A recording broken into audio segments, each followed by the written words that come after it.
Hello, this is George Armbruster for EDUC 5503, just to give a brief video discussion of my assignment. This is not a frog, based off the famous painting of a pipe saying in French underneath it, "This is not a pipe," and its title was "The Treachery of Images."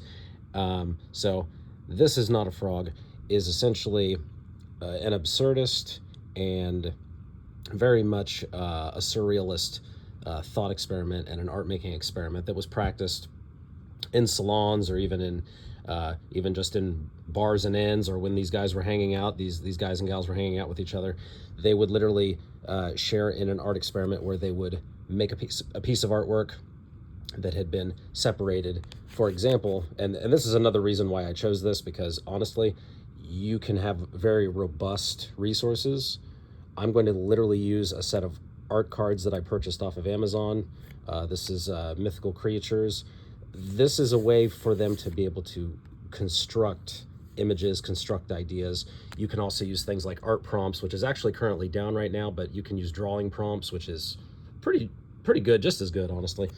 But what it comes down to is the students are sharing in an experience where they are making art together, and they are making art where they are creating something together, while all at the same time they are also not entirely aware of what the other person is making. They may know, well, this person is creating a background, this person is creating an accessory, or is creating some element of this creature or of this scene. But what they will do collectively when they are done is they will take these seemingly disconnected elements, and they will combine them into their not frog. I say not frog because it's not a frog, right? It's a drawing of a frog. It's an image of a frog, right? So that absurdist, Dadaist way of disconnecting the art from the subject, from the viewer. And of course, the best part about this is the students are going to be creating all kinds of strange juxtapositions. And another thing too, when we were talking about multiple intelligences and Dweck's growth mindset, the first thing that jumped out to me, and I got really excited about this, was talking about multiple intelligences and the idea of different ways of learning, different ways of expressing. And of course, that immediately made me think of Exquisite Corpse, because it's different ways of expressing, different ways of creating. Not only thinking of Exquisite Corpse, but thinking of the idea of a multidisciplinary approach to creating art, the idea that students can collaborate with art in a space where they can create a motion or a gesture. They can create visual art. They can create kinesthetic art. They can create a dance. They can create music. There's Rock Band. There are different musical apps that students can use now for mixing and sampling music, things that we could never have done, which are all great ways for them to express themselves doing this project. But honestly, if they have a small piece of paper folded, some art cards, they don't even need access to the internet. If the students have these simple elements to allow them to randomly generate ideas, and then they are allowed to, the premise of it is to begin with an interpersonal expression of art. They all create the frog together, but then they go off to create elements for the frog to occupy: a setting, a space, a time period, what the frog is wearing, what the frog is doing, what is the frog feeling, what's the frog's emotions. They're going to get into character, right? So the entire point of this is you begin interpersonally, then you separate out, you create these seemingly disparate elements as each student goes off to create something different after the first exploration is completed. So this is just a simple example of how this would work. One student would begin by drawing a head, completely independent of whatever the next student is going to be producing. The next student, then, completely independent, with maybe only some guidelines showing where the neck would connect from the previous page, would then begin to construct some kind of body. And I'm doing this with one hand, so it's a little awkward. And then finally, we get to the end, and we get to the legs, the feet, the tail, whatever is that bottom appendage of whatever our creature is going to be. So what you end up with once you unfold this thing is something usually bizarre, something phenomenal, something very interesting. And with the only guiding idea being frog, what we have is student-led, student exploration. Students are then going to go, well, what works for me? After we've made the frog, yes, the frog is a visual expression of the art. Okay, we've got our cards here, our prompt cards, which I will open up here in a second. If I can figure out how to open the thing back up. There it is. And then we have examples here broken down by subject. And this is a great way for students to explore. See, we have here details, so random element. It could be, oh, feathers and wings. Okay, so a frog with feathers and wings. Fangs or toothless. Interesting. And then down here, we have things like habitat. So we could have a student use this habitat card. Okay, castle. There we go. And so you see from there, you get the idea that there's this sort of, students are extracting ideas. They're then going to go off and they're going to explore those ideas. So let's say a student gets a jazz setting for their frog. Well, they could try to draw like Prohibition era Chicago, or maybe they could get onto a computer and they could literally use a music app to sample jazz samplings of music, and they could literally create a jazz background for their, oh, hey doppelganger, this is our corgi. So essentially what the students are going to be doing in this project, they will begin by first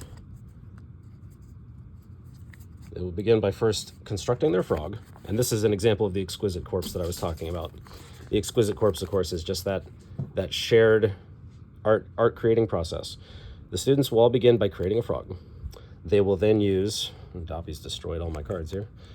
They will then use either the art cards, or they can use art prompts or derivative to then come up with a series of attributes or a series of things for their scene, which will include, of course, the condition, the actions, the activities of the frog, what the frog is wearing, what the frog is using. We're going to anthropomorphize a little bit here. What's the place? What is the setting? The time period. And these 4 settings are what the 4 students in the small group activity will then go off to construct on their own, using their own experience, using their own strengths, using their own things that they're interested in. They will find a way to explore and to create something that they can then place the frog into the setting with. Once they have returned, the students will then take the frog that they have created and will then find a way to juxtapose all of these things that they have created.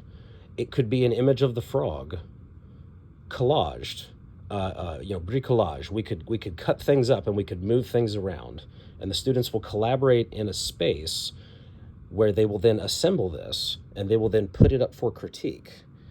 And when the students have put their frog up, and if one student decides to use music, perhaps, maybe, like I said before, they use that jazz sampling, maybe they'll have the music playing in the background.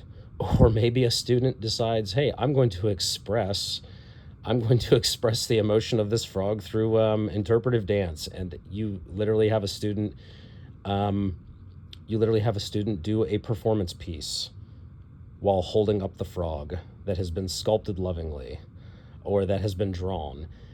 There are so many possibilities here.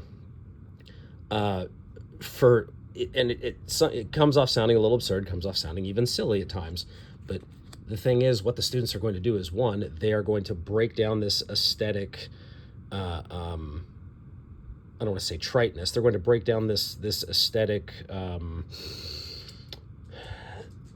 this aesthetic distance that exists between them and the art that's been established by either pride or a feeling of maybe not having enough talent. We talk about the idea of talent and ability versus effort. And one of the things that is discussed, by EDUC was the idea of this positive language and the idea of encouraging a sort of controlled failure. So, students can choose a swamp and they try to construct something that's swamp adjacent for their frog that fits, and then they get to the critique phase, and then students will have academic language, which has been front-loaded to them by me, where they can then safely discuss and go, well, I see you tried to create a swamp. It kind of looks just more like a river or a creek. Does it really look swampy to you? Is there anything maybe we could do to change that, to improve on that? And then you can get into this back and forth. We have what I call the compliment sandwich. It's where you begin with, a compliment, and then you move on to your criticism. So I see that you work toward a swamp. Your color choice is very strong. It's got really good aesthetics. However, I don't think it clearly communicates the idea of a swamp. And then you end it with either another compliment or perhaps opening up to questions of how do we improve on this, right? So we give students a space where they can explore, a space where students can make mistakes. And I see all my stuff's kind of falling apart here. So, the idea of failure, the idea of controlled failure, the idea of students learning better ways to communicate visually, or if maybe not visually, maybe through music. We have students expressing themselves in multimodal ways, right? So the project begins with the Exquisite Corpse. It continues on into independent work that is then brought back together and combined for a group critique, where each of the groups will come up with their frog, and then the critique happens. And from the critique, we take that information, and if the lesson is not in there, we could literally turn that into another project. We could take that information and we could transform it into another round of This Is Not a Frog. I've done that on a few occasions where students will do formative assessment and they will work on a project, and then I will bring the project back later on in the year and the students would try it again, and the improvement is always there. So that being said, it can, again, be as robust or as simple as you want it to be. But the whole idea is juxtaposition, absurdity, disarm the seriousness of the art making experience so that the students can connect, have fun, just kind of laugh at the absurdity of it. And at the same time, they'll gain something from it. They will always gain something from this experiment. And starting it off personal, making it independent, bringing them back together, the critique, the assessment, the reflection, all of the elements of both Gardner and Dweck are there for a teacher and for students that want to explore different media, different ways of creating art. And perhaps if they're successful or not, they will learn new and better ways by having appropriate and relevant ways of addressing each other's successes or of questioning them about their mishaps or their failures. But it's all in a safe space, right? This is what the art is about. And that is my conclusion.